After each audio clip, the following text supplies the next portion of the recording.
Well, I did not, I'm unaware of that. I didn't discuss that with him. But he discussed with me, and this is what the recurrent theme of Rezo Kastner and also Orthodox rabbis. So it was more his conflict and his experience with the establishment and the leaders in Hungary and Slovakia, most of whom were either Zionist or rabbis.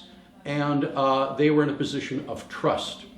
And although they knew, and although the report was maybe released a month later, tremendous bitterness against Kastner and the deal that Kastner made. Rather, what was it? 1,674 people made it to Switzerland, but maybe 100 or 200,000 more.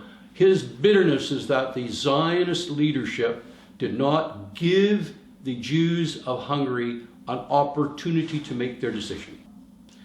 Well, that's interesting because I guess, so he's got that mental substrate, but that never came out in discussion with me. With me, it was immediately his anger and bitterness about the response. And yet, he went to Israel, but he couldn't, he claims that he couldn't, he might have ran into people or seen names in the paper of, at that time, the Mapai was in, the Labour Party was in power, and there were links of Kastner to the Labour Party, etc. So, and yet he was at a prestigious university, the Weizmann Institute. Don't know if he published there. He's published other things.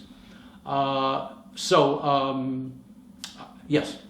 Again, I believe that Ruthie Lynn worked. One of the scholars is Yehuda Bauer, and initially Yehuda Bauer was pro-establishment. Tried to negate some of the stories of Rudy, but I think Ruthie Lynn worked on the Yad Vashem committee because I indicated to you casually in the hall before when I went to Yad Vashem, as you said, there was no room of resistance.